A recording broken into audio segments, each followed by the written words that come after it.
Okay, Assalamualaikum warahmatullahi wabarakatuh. Alhamdulillahirrabbilalamin. Bihi nasta'in ala umuri dunya waddin. Salatu wassalamu ala nabiyil amin wa ala alihi wa sahbihi ajma'in. Subhanaka la ilma lana illa ma 'allamtana innaka antal alimul hakim. La haula wala quwwata illa billah. Amma ba'd.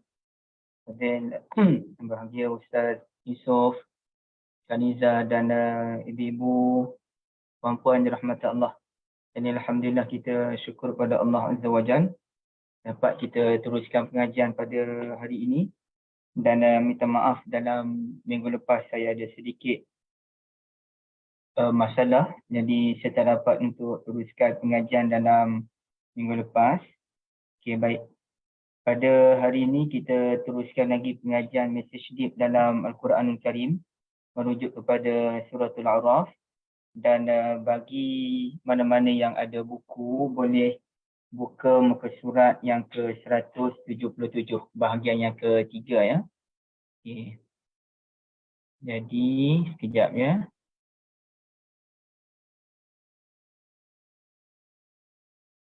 Suratul A'raf.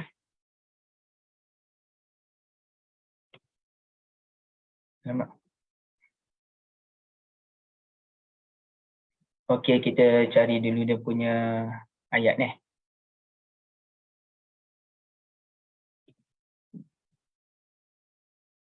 Terjemahan surah A'raf. Okey, hari ini kita akan bermula pada ayat yang ke-22 ya. Ayat 22. A'udzubillahi minasyaitonirrajim. Fadallahuma bighurur. Dengan sebab itu dapatlah syaitan menjatuhkan mereka berdua ke dalam lembah larangan. Falamma dhaqa asy-syajarata badat lahumā sawātuhumā wa tafiqā yakhsifani 'alayhimā min waraqil jannah. Setelah mereka makan buah daripada pokok larangan itu, maka terdedahlah aurat mereka masing-masing. Dan mulailah mereka mula menutup diri mereka dengan menggunakan daun-daun syurga. Wa nadahuma rabbuhuma, dan Tuhan mereka berdua telah menyeru kepada mereka, alam anhakuma an tilkuma syajarah. Bukankah aku telah melarang kamu berdua daripada pokok tersebut? Wa aqul lakuma inna syaitana lakuma aduwwum mubin. Dan aku telah nyatakan kepada kamu berdua, sesungguhnya syaitan bagi kamu berdua ialah musuh yang nyata. Ya? Okay, jadi ini merupakan satu penegasan daripada Allah Azza wa Jalla ataupun satu teguran yang begitu tegas jugalah daripada Allah. Mengapa Nabi Adam alaihi salatu wassalam dan juga Hawa melanggar perintah Allah dengan mendekati pokok terlarang dan memakannya. Dan Allah sebut, bukankah aku telah melarang kamu sebelum ini kan? Okay. Dan bukankah Allah Ta'ala telah menegaskan bahawasanya syaitan itu merupakan musuh yang nyata. Jadi tuan-tuan dan puan-puan sekalian ya, kalau kita lihat dalam ayat ini, dia sebenarnya bukan ayat ini sahaja, bahkan ayat yang sebelumnya pun sama juga. Ada satu perkara yang begitu halus dibawakan oleh Al-Quranul Karim, iaitu Allah Azza wa Jalla tidak menyebutkan nama Nabi Adam AS dan isterinya. Berbeza kalau kita lihat ayat yang sebelumnya. Contohnya kita lihat pada ayat yang ke-19. Kata Allah Azza wa Jalla, wa ya Adamu uskun anta wa zawjukal jannah. Wahai Adam, tinggallah kamu dengan tenang bersama dengan isterimu di syurga. Ya? Jadi dalam bab ayat-ayat yang nikmat daripada Allah Azza wa Jalla, Allah Azza wa Jalla sebut nama Adam. Wahai Adam, tinggallah kamu bersama dengan isterimu dengan tenang. Ya. Tapi kemudiannya Allah Azza wa Jalla pun sudah tidak menyebutkan nama Adam dalam kes ayat 22. Fawaswasa lahuma. Syaitan mula mengganggu mereka secara bertubi-tubi. Ya. Kemudiannya ayat seterusnya lagi pun kita lihat sepintas lalu. Waqasamahuma, syaitan bersumpah kepada mereka berdua. Dan ayat seterusnya fadallahuma bighurur, ya. Maka syaitan pun berjaya menjatuhkan ataupun menghasut Nabi Adam alaihissalam dan juga isterinya, sehingga mereka ikut tipu daya syaitan itu kan. Dan akhirnya apa kesannya? Aurat mereka terdedah, ya. Jadi di sini tuan-tuan dan puan-puan yang dirahmati Allah sekalian, Allah Ta'ala tidak menyebutkan pun nama Nabi Adam alaihissalam dan juga isterinya dalam bab teguran tersebut, ya. Menunjukkan apa?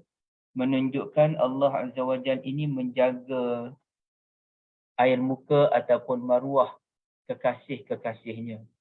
Allah Ta'ala tak panggil pun, Allah Ta'ala tak sebut pun bahawa syaitan berjaya mengganggu Adam dan isterinya. Tidak. Tapi hanya disebut kata ganti nama mereka berdua. Ya, badat lahuma sawatuhuma. Terdedahlah aurat mereka berdua. Wa tafiqa yakhshifani alaihima, dan mereka berdua mula menutup aurat mereka dengan dedaunan syurga. Jadi perkataan kata ganti nama yang digunakan, mereka berdua, mereka berdua, mereka berdua. Hal ini juga kita dapati dalam beberapa surah yang lain pun, ya. Antara perbahasan yang paling popular lah dalam Al-Quran ini ialah surah Abasa. Ini yang paling famous saya kira. Dalam surah Abasa Allah Ta'ala sebut Abasa wa tawalla an ja'ahul a'ma. Telah bermasa muka dan berpaling ketika datang kepadanya. Okey, hu tu nya. An ja'a ketika datang hu kepadanya seorang yang buta. Wa ma yudrika la'allahu yazakka, dan sebagainya itu sepatah pun nama Nabi Muhammad sallallahu alaihi wasallam tidak disebut, ya. Allah Ta'ala tak kata abasa Muhammad wa tawalla sebagai contoh, ataupun anja'a Muhammadan al-a'ma contohnya kan. Tak disebut dalam kelmingan pun. Satu pun nama Nabi Muhammad sallallahu alaihi wasallam tak disebut. Bahkan Allah Ta'ala sebut kata ganti nama. Sehingga sampaikan ada ilmuwan ataupun mungkin kalangan Syiah terutamanya yang menyatakan hu ni ketika datang kepadanya, hu tu bukannya Nabi Muhammad sallallahu alaihi wasallam. Padahal kita di peringkat Ahli Sunnah wal Jamaah kita setuju bahawasanya memang Nabi Muhammad sallallahu alaihi wasallam. Tetapi Allah Azza wa Jalla jaga nama baik Nabi Muhammad ini, jaga air muka, sampaikan nama Nabi Muhammad pun tidak disebut, ya. Selain daripada isu menjaga maruah, Allah Azza wa Jalla juga tidak menyebutkan nama seseorang itu demi menjaga demi menjaga bukan maruah. Maruah pun boleh juga, tapi artinya menjaga nilai-nilai akhlak yang baik. Contohnya apabila kita melihat dalam surah Al-Anbiya, yang mana surah ini telah memaparkan lebih kurang dalam 16 kot. 16 nama Anbiya disebut seperti Musa, Harun, Ibrahim. Kemudian ke depan tu kita jumpa beberapa nama lagi. Ishaq, Yaqub, Nuh, wa Dawud wa Sulaiman. Kemudiannya Ayyub, kemudian Ismail, Idris, Zulkifil, Dunnun, wa Zakaria, Yahya. Allah Ta'ala sebut semua nama-nama para Nabi ni satu-satu. Bermula Nabi apa yang first tu, sampailah Nabi yang akhir, Yahya alaihimussalatu wassalam. Tapi pada akhirnya Allah Ta'ala tak sebut nama seorang watak yang ada. Iaitu watak Maryam al-Muqaddasah alaihassalam, wallati ahsanat farjaha. Ya. Sedangkan kalau kita lihat dalam satu surah yang lain, iaitu surah Tahrim, Allah Ta'ala sebut. Cuba tuan-tuan dan puan-puan perhatikan. Okey, sekejap ya. Okey, saya nak tengok nama-nama sebenarnya. Ibu Balqis pun ada ahlan ya. Dr. Sahawati dan Ibu Asma. Okey, cuba perhatikan. Yang saya nak tunjukkan ini. Kalau kita lihat dalam surah Tahrim, Allah Ta'ala memang sebut nama Maryam. Wa Maryam banata Imran. Okey. Allati ahsanat farjaha. Dan Maryam binti Imran, iaitu seorang wanita yang memelihara kemaluannya. Fanafakhna fihi min ruhina. Sekian. Itu memang disebut. Dan Maryam binti Imran, seorang yang menjaga kemaluannya ataupun menjaga maruahnya. Tapi dalam kes surah ini, Tuan-tuan dan puan-puan sekalian, Allah Ta'ala tak sebut. Allah hanya sebut wallati ahsanat farjaha, dan wanita yang menjaga kesucian dirinya. Kenapa tak disebutkan nama Maryam dalam surah Al-Anbiya? Antara pengajaran yang dapat diambil oleh ulama ialah lantaran surah ini telah memaparkan begitu banyak nama-nama orang lelaki, iaitu para nabi, merangkumi Musanya, Harunnya, Zulkifilnya, Ismailnya dan sebagainya, maka nama wanita itu disembunyikan untuk menjaga nilai ataupun etik ataupun akhlak. Jadi lelaki dan wanita itu tidak boleh bercampur-campur. Jadi tapi Allah Ta'ala dia sebutkan secara sangat halus, ya, sangat halus. Okey. Berbeza dengan surah Al-Tahrim kerana disebutkan juga nama wanita sebelumnya. Isteri Nuh, isteri Lut, kemudian disebut Imra'at Fir'aun, isteri Fir'aun. Maka wajar kalau nama wanita ini pun disebut wa Maryam binta Imran. Jadi di sini tuan-tuan dan puan-puan dirahmati Allah sekalian, kita dapat memahami bagaimana Al-Quran begitu halus.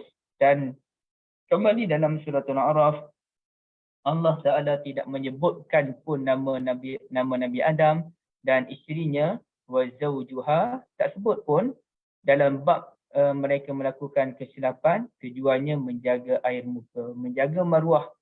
Dan Allah Ta'ala nak ajar kita pun sama, kena jaga air muka dan maruah kalau kita nak sembang tentang seseorang sebagai contoh. Kerana penting kita nak sampaikan cerita tu. Ada tauladannya, ada sejarahnya. Maka kita sebut dengan penuh hati-hati, selagi mana kita tak perlu sebut nama orang tu, kita jangan sebut nama orang tu. Kerana tumpuan kita bukan orang tu, bukan. Tapi pengajaran daripada cerita tersebut. Itu yang utama. Tapi berapa ramai orang yang tidak peduli tentang perkara ini, mereka bermudah-mudah sebut nama orang itulah, nama orang inilah dalam bab mengumpat. Tapi dalam bab kebaikan mereka boleh mungkin tak mahu mendengar kebaikan yang dilakukan oleh orang lain. Alhamdulillah. Okey, itu mesej deep yang pertama ataupun yang ketiga dalam surah Al-A'raf. Ke depan lagi bermulalah penyesalan Nabi Allah Adam AS. Nabi Adam mula berdoa kepada Allah, dan doa ini ada saya kupas panjang dalam, tidaklah terlalu panjang, tapi ada saya kupas dalam satu buku yang khusus, ya, iaitu Fahami 50 doa Anbiya dalam Al-Quranul Karim. Okey, itu perbincangan yang lain. Okey, jadi dalam doa Nabi Adam AS ini, qala rabbana zalamna anfusana, mereka berdua pun mula berdoa, Tuhan kami telah menzalimi diri-diri kami sendiri. Wa illam taghfir lana, jika engkau tidak ampunkan kami, wa tarhamna, dan kasihi kami, lanakunanna minal khasirin, nescaya kami pasti termasuk kalangan orang yang rugi, ya. Okey. Saya tidak mahu mengulas daripada sudut doa tu panjang kerana itu bukan perbahasan utama kita. Tapi di sini ada satu ulasan yang begitu baik oleh Al-Jashmi, ya. Al-Jashmi yang mana saya lihat dalam kitab Tafsir Al-Qasimi, beliau menyatakan Nabi Adam AS ini mencapai kebahagiaan kerana 5 faktor, ya. Berbeza dengan Iblis. Iblis celaka kerana 5 faktor.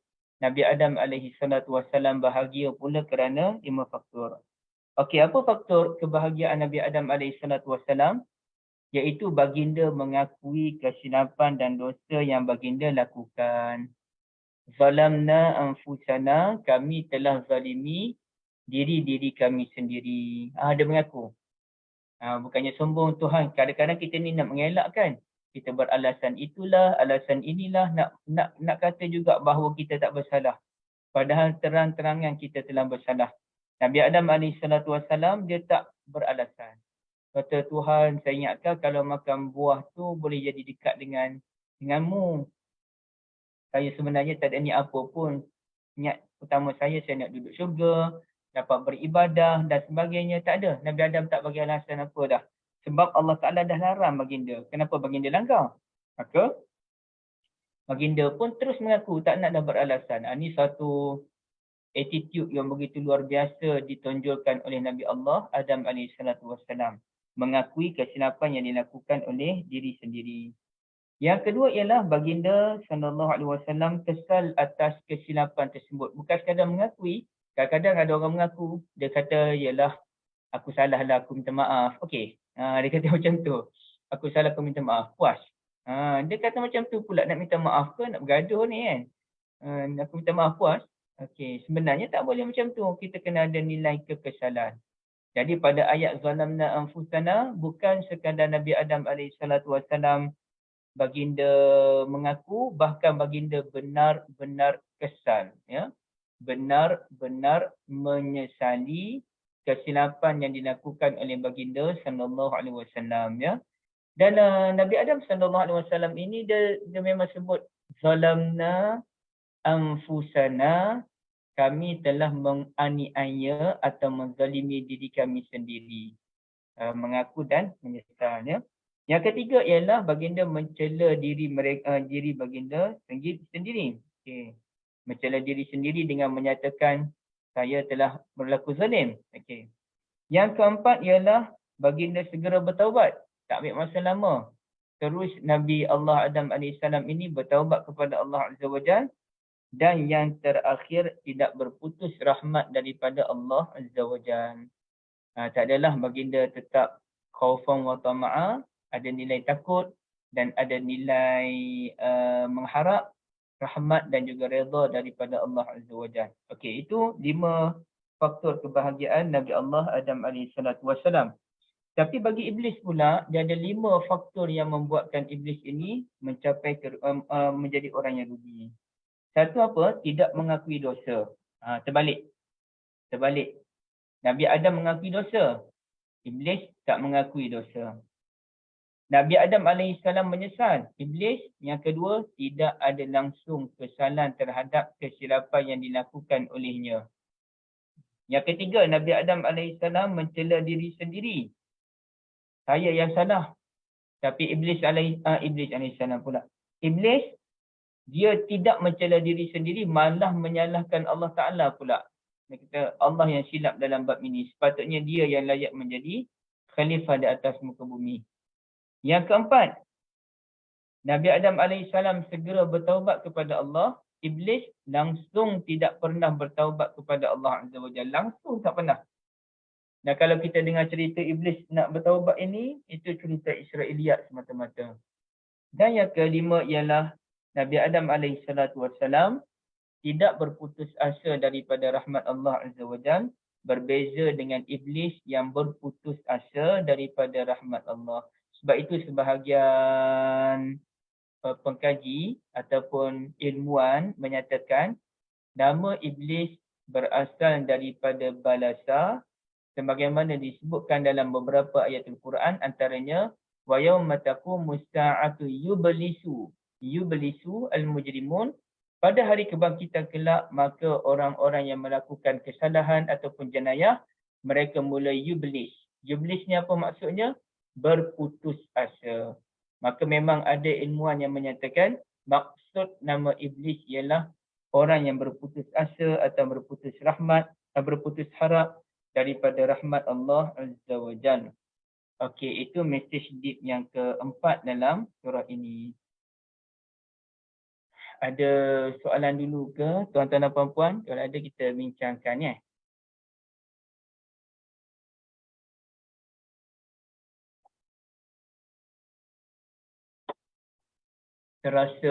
Memang terasa penat disebabkan cuaca yang panas.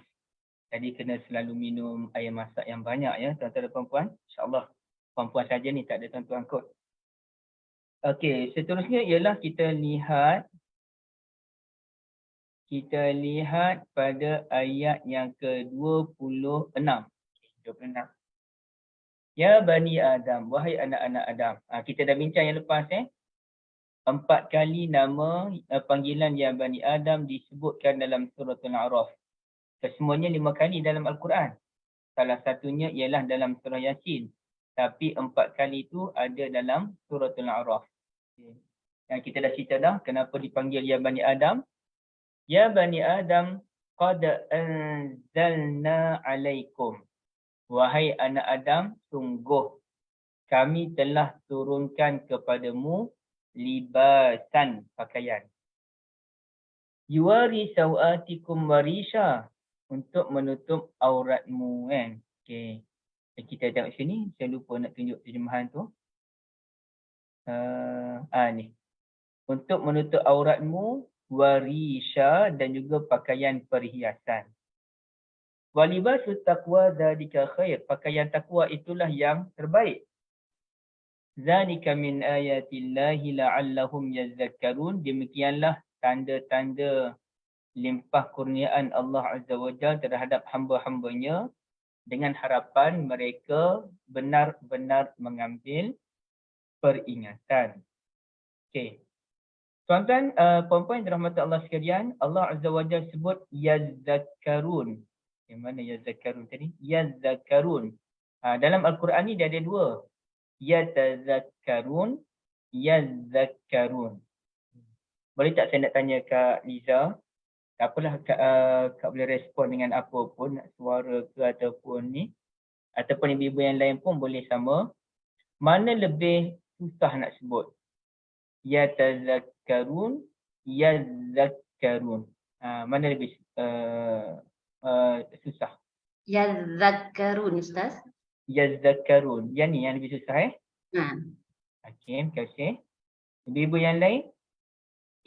Yatazakkarun.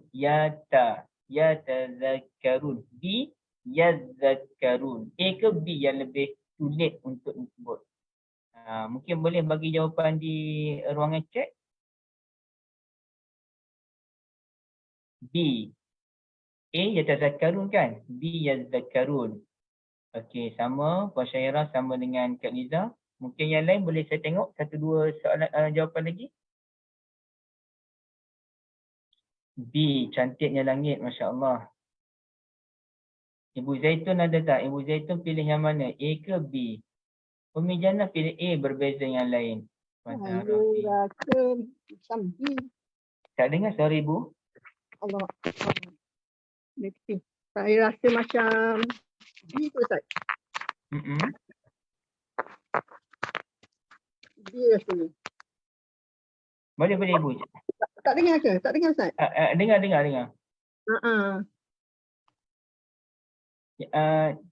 Sorry, saya tak dengar jawapan dia je. Dah dengar suara ibu. Zaitun cakap B. B. Ibu Zaitun cakap B. Saya ni apa problem kah? Oh, ya, okay, tak apa ibu. Okey. Maaf saya. Okey, terima kasih. Ya, Ibu Zaitun, terima kasih banyak. Ibu Balkis pun kata B juga. Hanya Umi Jannah je yang berbeza, yatazakkarun. Okey, kalau ikut daripada sudut sebutan, memang yatazakkarun lebih sulit disebut kerana dia ada double syiddah. Syiddatain, double syiddah. Yazakka. Manakala yatazakkarun tu dia ni je, dia tak ada apa-apa, dia satu je syiddah, yatazakka. Cuma ada tambahan ta. Okay. Bila ada tambahan ta, yatazakkarun, menunjukkan proses tazakkur itu dia ambil masa yang panjang dan dia perlu menggunakan mungkin perlu menggunakan alat-alat yang tertentu, ya, kerana ada huruf tambahan tu ta tu. Tapi bila kita sebut yazakkarun, sulit untuk disebut, ya, payah, menunjukkan sukarnya perintah Allah Azza wa Jalla ini. Sukar, ya. Bila payah nak sebut itu, ia menggambarkan sukarnya perintah Allah ini untuk dilaksanakan. Apa perintah Allah yang sukar untuk dilaksanakan itu? Iaitu memakai pakaian takwa, itu memang sukar. Yang keduanya, yang kedua kita tengok apa dia ulasan dia. Menurut dapatan Ibn Jauzi, ada 10 tafsiran ulama tentang apakah maksud walibasut taqwa dzalika khair, dan pakaian takwa itulah yang terbaik. Ada 10 ulasan ulama dalam memahami ayat ini. Dan antara ayat yang saya pun tafsir yang agak wow, ada tafsir macam ni rupa-rupanya. Selama ni kita fikir walibasut taqwa dzalika khair, takwa itu sendiri pakaian yang paling baik. Kita fikir takwa aja. Tapi rupa-rupanya ada benda lain dibawakan oleh ulama, iaitu pakaian menutup aurat itulah pakaian orang bertakwa. Kerana ceritanya tentang menutup aurat. Ceritanya kan tentang Nabi Adam alaihissalam dan juga isterinya radhiyallahu anha telah terbuka aurat. Okay? Syaitan cuba mengganggu mereka supaya dapat terdedahlah aurat mereka. Kemudian apabila mereka makan daripada pokok larangan, badat lahuma sawatuhuma. Terdedahlah aurat mereka. Terdedah aurat ini lambang kehidupan manusia yang tidak bertamadun. Okey. Jadi kemudiannya Allah sebut bahawasanya Allah Ta'ala turunkan pakaian kepada kita yuwari sawatikum dengan tujuan untuk menutup aurat kita. Ya. Okay. Maka ceritanya tentang menutup aurat, 3 dimensi dah. Cerita menutup aurat. Syaitan cuba melondehkan aurat kita. Yakni syaitan ni memang nak hidup kita ni hidup yang tidak bertamadun. Bercampur baur lelaki dan wanita tanpa ada unsur malu pun. Dan apabila apabila ayahanda kita, datuk kita ni Nabi Adam AS melanggar perintah, terdedah aurat sebagai satu peringatan. Dan Allah Ta'ala pun sebut, wahai anak Adam, kami turunkan pakaian untukmu tu supaya tutup aurat. Bukannya ikut dan je, kena tutup aurat. Ya. Maka di sini tuan-tuan, ibu-ibu dirahmati Allah, maka ada ulama yang menyatakan kita jangan pisahkan ayat walibasut taqwa zalika khair ini dengan isu menutup aurat. Jadi artinya dan pakaian menutup aurat itulah pakaian takwa dan itulah yang terbaik untuk kita. Ya. Maka di sini kenapa susah? Kerana berapa ramai kalangan kita pada masa sekarang yang tidak menutup aurat ataupun berpakaian yang bukan-bukan. Ya. Sebab itulah disebutkan ini merupakan tanda-tanda daripada Allah agar kamu benar-benar mengambil peringatan. Yazakkarun tu kerana berat, benar-benar mengambil peringatan. Tapi berapa ramai yang tidak mengambil peringatan. Dalam bab pakaian ini dia ada beberapa syarat dia kan. Satu, menutup aurat. Itu yang paling simple, paling asas. Yang kedua ialah menutup maruah. Supaya kita menutup aurat ini, menutup yang lebih perincian lagi ialah menutup bentuk badan. Bukan sekadar menutup aurat tapi pakaian yang ketat. Maka mesti longgar. Itu menutup bentuk badan. Kecuali bentuk badan yang memang nampak, contohnya kepala, itu nak buat macam mana dan memang tak ada apa pun, hanya bentuk kepala sahaja. Okey. Dan yang ketiga, bahagian yang kedua ialah menutup maruah, termasuklah tidak boleh berpakaian yang boleh menarik perhatian lelaki ajnabi kalau wanita. Tidak boleh memakai pakaian syuhrah yang orang lain tak pakai, kita seorang duk pakai dan pakaian itu pelik. Hanya saya sekarang duk tengok adalah orang duduk sebar gambar-gambar yang orang tertentu pakai baju yang pelik-pelik. Pakaian baju macam mana ya? Kalau setengah orang tersebut geboh sana, geboh sini kan. Jadi yang pakaian bukan-bukan tu, jadi itu bukan pakaian Islami. Ia bukan pakaian Islami dan memang ada hadis Nabi SAW, tapi saya lupa matan dia, yang melarang kita berpakaian pelik yang tidak dipakai oleh orang lain. Itu bukan hidup kita, itu bukan budaya kita. Sebaliknya kita pakai baju yang orang lain pun pakai. Bezanya mungkin harga ke, nilai ke, kualiti, itu cerita lain lah. Tapi bentuknya itulah yang orang lain pakai. Okay, baik. Tapi sekarang ni dah ada macam-macam. Termasuk dulu-dulu kononnya ada orang jual jubah sadur. Jadi itu pakaian orang tak pakai jubah sadur ni. Jubah ni jubah yang elok, yang tidak sadur, benda-benda macam tu, benda yang kita kata geli pun ada juga. Benda yang menyampah pun ada juga. Jadi kena hati-hati. Jadi walibasut taqwa zalika khair, dan pakaian yang menutup aurat itulah pakaian takwa dan itulah yang terbaik. Zalika khair. Kalau kita lihat, saya ada kupas dalam buku terbaru saya ni, tuan-tuan sekalian, message deep dalam Al-Quran, dalam Al-Kahfi. Okay. Message deep dalam Al-Kahfi ni, kita ada bincangkan tentang satu bentuk pakaian lain, namanya astiyab. Astiyab, astaub. Dia ada astiyab, dia ada kita namakan sebagai al-libas. Al-libas itu pakaian, astiyab pun pakaian. Okey, sekejap je. Sekejap je.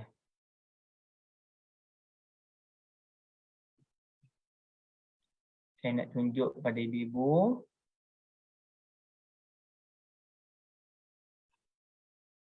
Okey. Minta maaf ya, saya tunjuk yang ni. Kalau nak tunjuk je. Ni. Pahala dinamakan as-saub. As-saub. Dengan maksud kembali ataupun pulangan. Ini kerana pahala itu akan menjadi pulangan besar di akhirat nanti buat kita. Baik. Jadi ibu-ibu yang dirahmati Allah, kenapakah, apa kaitan as-saub dengan as-siyab? Ada kaitan tu, sabar. Asalnya sabar. Bila disebut pakaian, bila disebut pahala, as-saubu. Bila disebut pakaian, as-siyabu. Kerana perkataan as-saub asalnya ialah kembali ataupun pulang. Ya, kembali ataupun pulang. Ini kerana tuan-tuan yang dirahmati Allah sekalian, dalam bab baju ni kita selalu pakai. Tadi dah pakai baju dah, saya pagi tadi dah pakai baju. Kemudiannya saya mandi, saya salin baju lagi.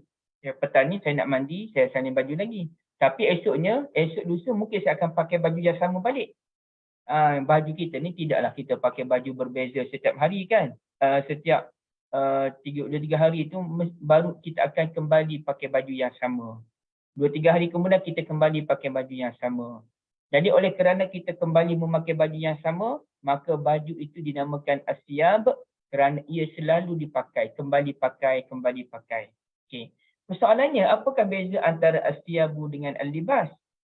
Okay. Bezanya ialah al-libas tujuannya yuwari sawatikum, untuk menutup aurat. Maka baju yang betul-betul digunakan untuk menutup aurat itulah namanya al-libas. Contohnya, mungkin ada kalangan kita pakai seluar. Seluar itu namanya al-libas kerana ia menutup aurat. Mungkin ada kalangan kita pakai baju kurung ataupun pakai baju Melayu. Macam saya pakai baju Melayu. Inilah pakaian namanya al-libas yang menutup aurat. Apakah pula pakaian asyab? Asyab ialah pakaian luaran. Contohnya mungkin Ibu Zaitun pakai baju kurung, kemudian ibu pun ambil pula selendang, letak kat atas. Jadi selendang itu saja nak pakai mungkin sebab sejuk ke ataupun fashion ke, itu namanya asyab. Ataupun kadang-kadang imam datang ke masjid, dia dah pakai baju Melayu, dia dah pakai kain sarung, tapi bila jadi imam, dia sarung pula. Imam hari Jumaat terutamanya, dia sarung pula jubah warna hitam dia tu. Jadi jubah hitam tu bukan tujuan tutup aurat pun. Dia dah ada baju Melayu dan dia dah ada kain sarung pun. Tapi dia sarung lagi jubah hitam itu, itulah namanya asyab, pakaian luaran. Dan ahli syurga dia ada dua-dua. Al-libas pun ada, asyabu pun ada. Okey, baik. Itu message deep yang ke-5. Message deep yang ke-6 pula. Ya. Message deep yang ke-6. Allah Azza wa Jalla sebut dalam ayat 27. Seterusnya tu, Ya Bani Adam, la yaftinannakumus syaitan. Wahai anak-anak Adam, jangan kamu diperdayakan oleh syaitan. Kama akhraja abawaikum minal jannah. Sebagaimana dia telah mengeluarkan kedua ibu bapamu dari syurga. Yanzi'u anhuma libasahuma liyuriyahuma sawatihima. Sambil ia menyebabkan terlucutnya pakaian mereka berdua dan memperlihatkan kepada mereka auratnya sebelum itu tertutup. Innahu yarakum huwa wa qabiluhu min haitsu la tarawnahum. Syaitan dan geng-geng dia tu nampak kamu sedangkan kamu tak nampak mereka. Inna ja'alna syayatina awliya'a lil ladzina la yu'minun. Sesungguhnya kami jadikan syaitan itu pembantu kepada orang-orang yang tidak beriman kepada Allah Azza wa Jalla. Jadi ceritanya ini ibu-ibu yang dirahmati Allah sekalian ialah jangan kita terjatuh ke dalam lubang yang sama sebanyak 2 kali. Tapi memang payahlah ibu-ibu sekalian ya. Memang payah, memang sukar. Tapi ini sebagai satu mewujudkan budaya an-nasihah kalangan kita ya. Budaya an-nasihah. Baik. Jadi tuan-tuan dirahmati Allah sekalian, ibu bapa kita dulu, Nabi Adam dan juga Hawa telah pernah terikut bisikan syaitan tersebut, maka Allah Ta'ala sebut jangan sekali lagi kamu terpedaya oleh syaitan. Jangan jatuh ke dalam lubang yang sama sebanyak 2 kali. Baik. Cuma sebagai tambahan yang lain ialah mengapakah Allah Azza wa Jalla sebut kama akhraja abawaikum, ya, kama akhraja abawaikum, ya. Kenapa Allah Taala sebut perkataan abawaikum? Okey, abawaikum ini ialah kedua ibu bapa. Kenapa Allah Taala tak guna perkataan kama akhraja walidaikum? Bagi contoh. Perkataan al-walidain, kenapa tak guna perkataan al-walidain? Kenapa guna perkataan al-abawain? Kama akhraja abawaikum al-abawain. Jadi ibu bapa ni dia boleh sebut dua. Al-abawain pun betul, al-walidain pun betul. Al-abawain ibu bapa, al-walidain pun ibu bapa. Tapi pasti ada beza antara al-walidain dengan al-abawain. Dia ada beza dia. Kalau kita lihat ayat-ayat yang menceritakan tentang buat baik. Okey. Cerita buat baik je, mesti perkataan yang digunakan ialah al-walidain.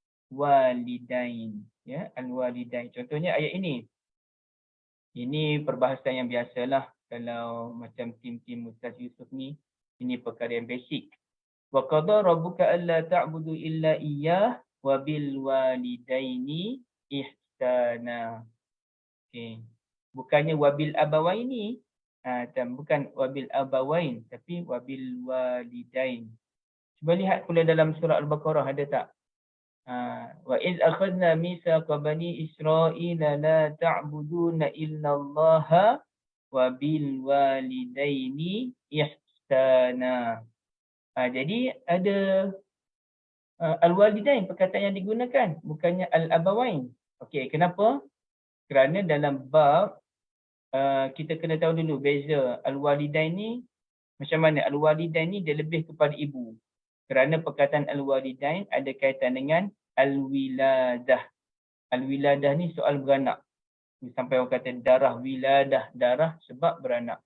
Sekejap ya ibu, saya nak ambil masa sekejap.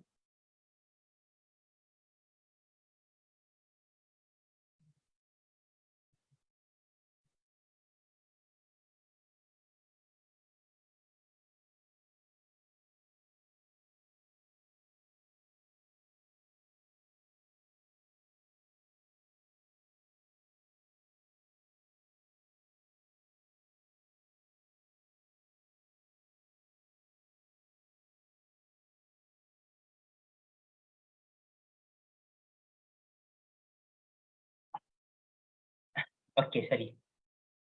Jadi al-walidain ni ada kaitan dengan beranak ataupun bersalin. Al-wiladah. Jadi bila sebut al-walidain dia lebih kepada ibu. Ibu, bapa. La ta'buduna illallah wa bil walidaini. Jangan kamu sembah selain daripada Allah dan kepada kedua ibu bapa ihsan. Buatlah ihsan. Okay. Tapi apabila Allah Ta'ala sebut perkataan al-abawain, contohnya dalam ayat ini, mana tadi? Abawaikum. Al-abawain dia lebih kepada ubuwah, yakni abun. Abun ni bapa. Jadi dalam konsep apa dia? Harta pusaka. Okey, apa beza dia sekarang ni? Kalau dalam bab buat baik, ihsan, ibu bapa. Al-walidain, ibu diberikan keutamaan. Memanglah kita kena buat baik pada ibu 3 kali lebih tinggi daripada seorang bapa kan? Tapi dalam kes kalau melibatkan isu pendidikan, isu harta pewarisan, harta pusaka, dia lebih kepada abun, lebih kepada bapa. Dalam bab pendidikan, bapa yang sepatutnya memberikan tumpuan yang lebih berat, ya. Maka dalam bab ini bila sebut abawaikum, nak ceritanya dalam bab pendidikan, dalam bab menjaga masa depan keluarga, dalam bab kita menjaga agar keluarga ini tidak karam, tanggungjawab yang paling besar jatuh pada bahu seorang bapa. Maka perkataan abun yang digunakan abawaikum, bukannya perkataan al-walidain. Jadi inilah nak ajar ibu ada peranan dia, bapa ada peranan dia, tapi yang menentukan sebuah kapal itu karam timbul ialah bapa, itu nombor 1. Tapi dalam beberapa bab pula, semua orang setuju. Pengurusan rumah tangga, ya, ibu lebih perfect daripada seorang bapa. Tapi jadi kita saling perlu memerlukan antara satu sama lain. Al-Quran dah sebut benda ni dari awal lagi. Ya, Al-Quran dah sebut daripada awal lagi. Punca jatuhnya ialah seorang bapa. Maka kalau kita bincang secara ilmiah, sebenarnya adakah Hawa yang memujuk Nabi Adam AS makan daripada pokok larangan? Ataupun Nabi Adam AS sendiri yang nak makan dan Hawa terpengaruh dengan Nabi Adam? Maka insya-Allah jawapan yang lebih tepat dalam bab ini ialah satu, syaitan menggoda kedua-dua mereka. Satu, fawaswasa lahuma syaitan. Syaitan meniupkan was-was untuk mereka berdua. Itu pada peringkat awal. Tapi pada peringkat yang lebih serius lagi, syaitan mula buat apa ibu-ibu sekalian? Fawaswasa ilaihi syaitan. Bukan lagi lahuma. Yang ni lahuma. Cuba lihat. Fawaswasa lahuma. Lahuma ni mereka berdua. Nabi Adam dan juga Hawa. Tapi pada peringkat yang lebih serius lagi, syaitan dia fokus goda Nabi Adam AS sahaja. Fawaswasa ilaihi. Jadi sebenarnya yang menentukan benda tu timbul ke tenggelam, lelaki Nabi Adam AS khususnya dalam cerita ini. Bukannya isteri. Tapi dalam bab yang lain, ada peranan isteri, ada peranan suami, betul. Tapi yang menentukan tenggelam timbul tu seorang suami dan juga seorang bapa, ya. Okey, baik. Jadi benda ini benda yang perlu diambil berat sebenarnya. Seterusnya pada akhir sekali pada hari ini ialah Allah Azza wa Jalla disebut dalam ayat yang ke-31. Ya Bani Adam, ini ya Bani Adam yang terakhir lah kan. Nanti dia akan masuk dah habis dah ya Bani Adam. Ya Bani Adam, khuzu zinatakum inda kulli masjid. Wahai anak Adam, kenakanlah pakaian yang indah setiap kali kamu pergi ke rumah ibadah ataupun masjid. Wa kulu, makanlah, washrabu, minumlah, wala tusrifu, dan jangan kamu melampaui batas. Innahu la yuhibbul musrifin. Sesungguhnya Allah Azza wa Jalla tidak pernah menyukai orang-orang yang melampaui batas. Okey, jadi kalau kita lihat di sini, ibu sekalian, innahu la yuhibbul musrifin tu. Okey, cuba kita ni, saya nak buka sini mudah sikit nak ni. Innahu la yuhibbu. Sesungguhnya Allah, yuhibbu tu dalam bahasa Arab artinya fi'il mudhari', artinya selama-lamanya. Allah selama-lamanya tak pernah menyukai orang-orang yang melakukan pembaziran ataupun melampaui batas, ya. Tak pernah Allah Ta'ala suka. Okey. Maka di sini ada beberapa perintah Allah. Perintah yang pertama ialah khuzu zinatakum inda kulli masjid. Kita kena pakai pakaian indah setiap kali pergi ke masjid. Satu. Yang kedua, wakulu, makanlah. Washrabu, minumlah. Tapi dengan syarat, wala tusrifu, jangan kamu melampaui batas. Artinya, boleh pergi ke masjid dengan berhias, tapi jangan melampaui batas. Ya. Boleh makan, tapi jangan melampaui batas. Ya, kena minum, tapi jangan melampaui batas. Semua tu tak boleh melampau. Sebagai contoh, kita nak pergi ke masjid dengan kita memakai pakaian yang terlalu mahal, contohnya ribu-ribu harga baju kita, jangan melampaui batas. Jangan sampai macam tu. Kita hidup sederhana, kenapa nak sampai beli baju beribu-ribu kan? Macam saya ada dengar cerita, kononnya dulu dia orang yang kaya, ya. Dia orang yang kaya, kemudiannya dia ada derhaka kepada mak, akhirnya dia bertaubat kepada Allah kerana ada peristiwa yang mengerikan masa dia pergi ke Mekah. Tak tahulah cerita betul atau tidak, ini cerita Mastika dulu-dulu. Kemudiannya dia pun menyesal tu, dia pun nak berubah. Dia pun beli baju pada mak dia 30 helai baju. Yang mana mak dia kena pakai baju berbeza pada setiap hari. 30 helai beli. Hari ni pakai baju apa, esok pakai baju apa, lusa pakai baju apa. Semuanya berbeza. Jadi Perlukah sampai macam tu kan? Perlukah sampai macam tu? Memanglah kita kaya, tapi bukankah kekayaan itu boleh disalurkan pada jalan yang lebih bermanfaat daripada semata-mata nak memastikan mak kita pakai baju yang berbeza pada setiap hari? Dan adakah wujud orang yang memang jenis pakai baju berbeza je setiap hari? Saya rasa payah nak jumpa. Mungkin ada orang-orang tertentu, tapi orang-orang kebanyakan macam kita ni tak adalah. Kita akan pakai baju sama juga lepas minggu kemudian ke, 2-3 hari kemudian ke. Mesti pakai baju sama yang balik. Tambah-tambah baju tidur, ya. Okey. Tapi yang pentingnya ialah kita bezakan baju untuk kita pergi ke kebun dengan pergi ke masjid, bezakan. Baju kita pergi ke pasar nak beli ikan dengan baju kita nak bawa pergi ke masjid, bezakan. Itu yang terbaik. Tapi ada masa kita tak sempat nak salin baju dan sebagainya, tak apalah. Yang penting bukanlah baju yang kotor. Yang penting bukanlah baju yang jelek dilihat, ya.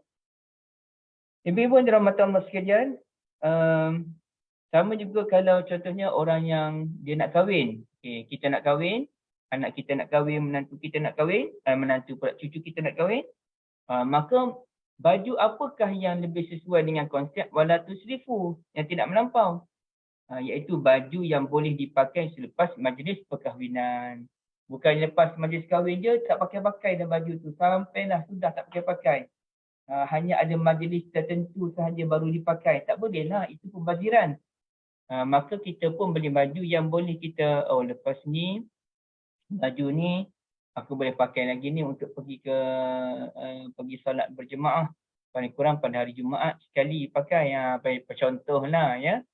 Ataupun kita bolehlah pakai baju tu untuk pergi ke program mana-mana. Baju kita tu sesuai dengan program pertemuan dengan kawan-kawan lama ke dan sebagainya. Kok ada kenduri ke, kenduri kahwin, kita nak pakai baju tu, kita boleh pakai. Bukannya dibiarkan begitu sahaja. Itu konsep wala tusrifu.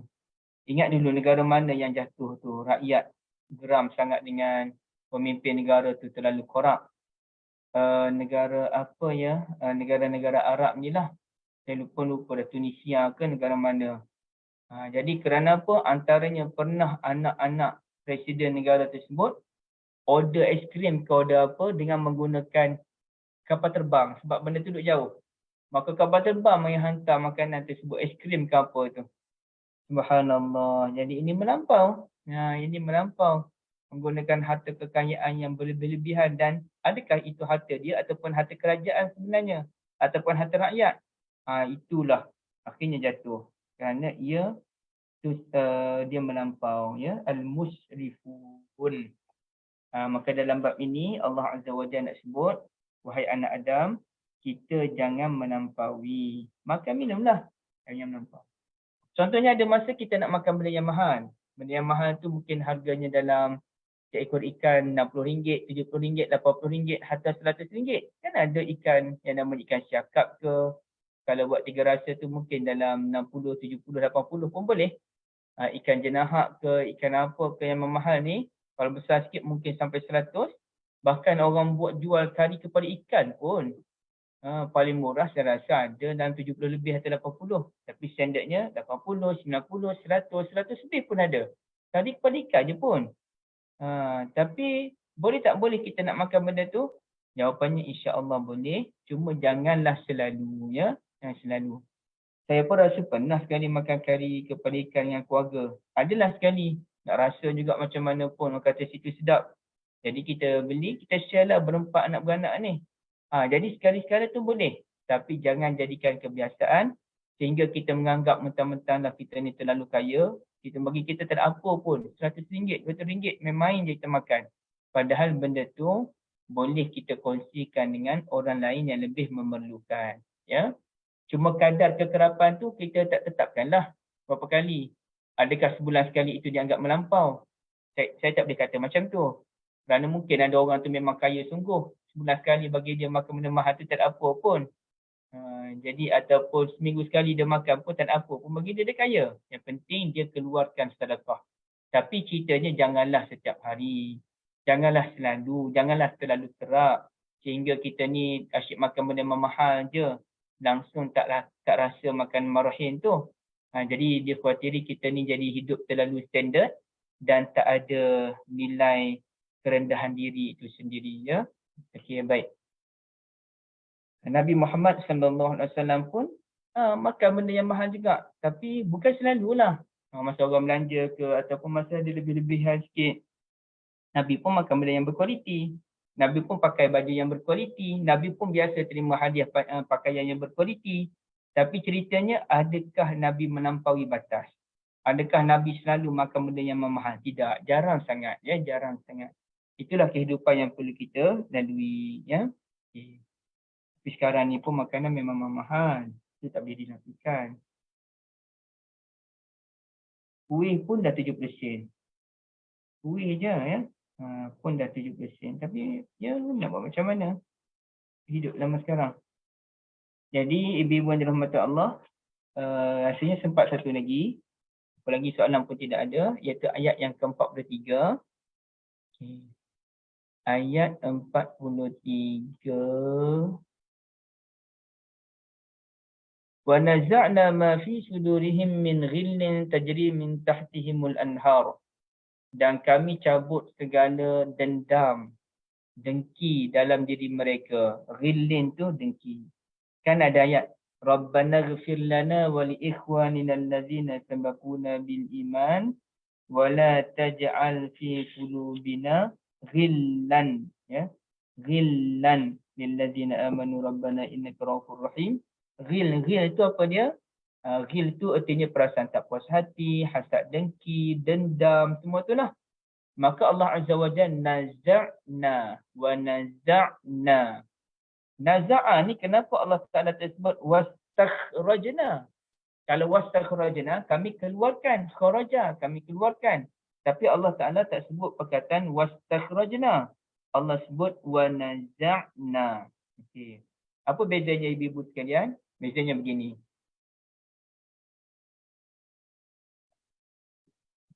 Kalau kita nak cabut rumput, kita cabut pokok. Kalau kharaja tu kita tarik begitu je. Tarik begitu je. Kalau naza'a, naza'a tu kena guna tenaga, kita tarik sekali akar-akar dia tu. Kalau rumput tu bukan sekadar kita tarik atas tu, kita tarik sekali dengan akar dia supaya dia tak tumbuh lagi. Itu naza'a. Mana tarik sepenuhnya, bukan tarik sedikit sahaja, ya. Okey, jadi di sini sebab itulah Allah Ta'ala sebut wa naza'na, kami buang sepenuhnya apa yang ada dalam dada penghuni syurga daripada perasaan ghil. Ghil itu perasaan dendam ataupun mana-mana perasaan tidak puas hati. Jadi ahli syurga nanti dia akan masuk dalam syurga dalam keadaan semuanya okey, kosong-kosong semuanya, tidak ada yang bergaduh antara satu sama lain. Hatta suami isteri mungkin ada perasaan tak puas hati, suami pun lepaslah pada isterinya di satu tempat namanya kontorah nanti. Isteri pun lepaslah perasaan dia pada suami dia, mana dia tak puas hati pada suami dia. Kemudiannya sesama sahabat dan sebagainya, dah lepas semuanya. Maka Allah Ta'ala cabut semua perasaan tak puas hati dalam diri kita tu. Maka masuklah kita dalam syurga dalam bentuk ikhwanan ala sururim mutaqabili, bersaudara sungguh. Tak ada langsung perasaan benci antara satu sama lain. Jadi di dunia ni macam mana agak-agaknya agaknya banyak tu orang yang tak puas hati dengan kita ibu-ibu sekalian. Kalau banyak tu sedih juga. Saya rasa antara pekerjaan yang membuatkan ramai orang tak puas hati dengan kita ialah, contohlah dengan minta maaf, wartawan-wartawan sensasi ni macam wartawan melodi contohnya. Itu saya seramai orang tak puas hati tu. Ya. Ataupun orang yang suka buat prank. Suka menyusahkan orang lain, menakut-nakutkan orang lain. Itu orang tak puas hati tu. Okey, jadi sebenarnya cubalah elakkan segala perkara yang membuatkan orang tak puas hati dengan kita, kerana itu semua boleh menipiskan peluang untuk kita memasuki syurga Allah Azza wa Jal, dan itu semua boleh membuatkan maknanya kita menghadapi kesulitan di hari akhirat nanti. Jadi sebenarnya kita kena hati-hati. Dan ibu-ibu sekalian, Allah pun sebut, lepas Allah cerita tentang kami buang perasaan tak puas hati dalam dada orang beriman, maka orang beriman pun menyatakan Alhamdulillahillazi hadana li hadza wa ma kunna linahtadiya laula an hadanallah. Dan mereka bersyukur dengan berkata, segala puji tertentu bagi Allah Ta'ala yang telah memberikan hidayah untuk mendapat nikmat-nikmat ini. Padahal kami tidak sekali-kali akan beroleh petunjuk kalau Allah tidak memimpin kami. Jadi artinya antara cara untuk kita buat orang tak puas hati, nak hilangkan perasaan tidak puas hati antara satu sama lain ini, kena selalu bersyukur kepada Allah Azza wa Jalla. Kena selalu syukur. Saya masih sampai sekarang lah contohnya saya begitu tersentak pun ada, saya bersyukur sangat dapat dengar kuliah daripada guru saya tentang keluarga bahagia. Saya pun kerap kali juga mendengar kuliah tentang keluarga bahagia, antaranya daripada Dr. Abu Anas Madani, daripada Dr. Basri Ibrahim, ya. Kita dengar nasihat orang-orang tua ni, panduan daripada Al-Quran dan juga hadis Nabi SAW. Antaranya kata Dr. Basri ialah redha. Kena redha itu yang paling utama. Sebabnya kita kahwin ni, contohnya seorang lelaki kahwin dengan wanita. Dia tak tahu perempuan tu macam mana. Sama juga si isteri ni tak tahu suaminya macam mana, physically-nya macam mana, perangai sebenarnya macam mana. Tengok-tengok, la ilaha illallah, macam ni rupa-rupanya perangai, tapi di luar tu nampak baik. Tapi bila kahwin tu baru tahu, oh macam ni fizikal dia. Nah contoh, saya minta maaf ya tuan-tuan sekalian, ibu-ibu, saya minta maaf. Saya buat contoh ni, apa yang disampaikan oleh guru saya supaya kita boleh memahami betul apa yang guru saya sebut. Contohnya ada penyakit kulit ke isteri tu, macam ni. Benda tu benda yang semua kita tak tahu pada hakikatnya. Maka apakah perkara yang boleh membuatkan kita berlapang dada? Iaitu redha. Redha itulah isteri kita. Dan bila kita dah kahwin dengan hasil istikharah, hasil mesyuarat, biarlah isteri tu ada sakit kulit ke, biarlah suami tu pun ada sakit kulit ke, rupa-rupanya handsome tu di luar je, dalam tu tak berapa handsome, redha kepada Allah Azza wa Jalla. Bila kita redha, kita akan puas hati. Kita tengok tu, tak ada apa, ini semua ciptaan Allah Azza wa Jalla. Ciptaan Allah.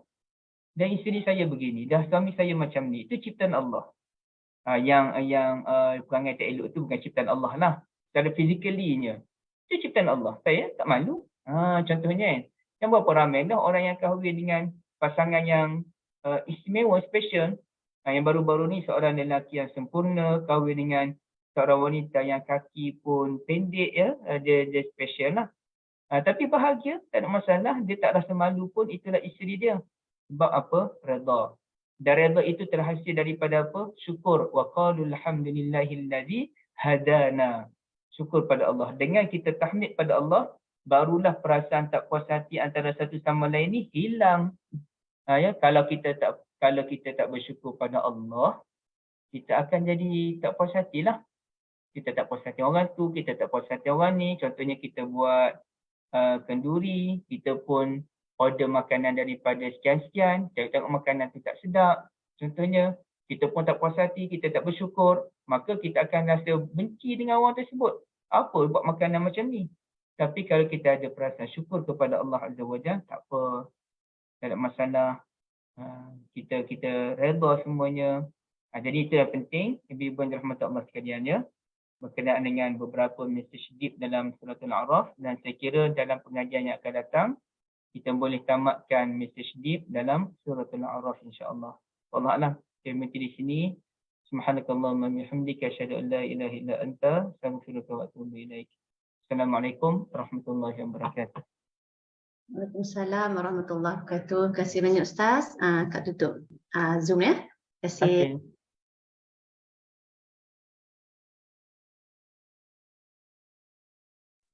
Terima kasih semua.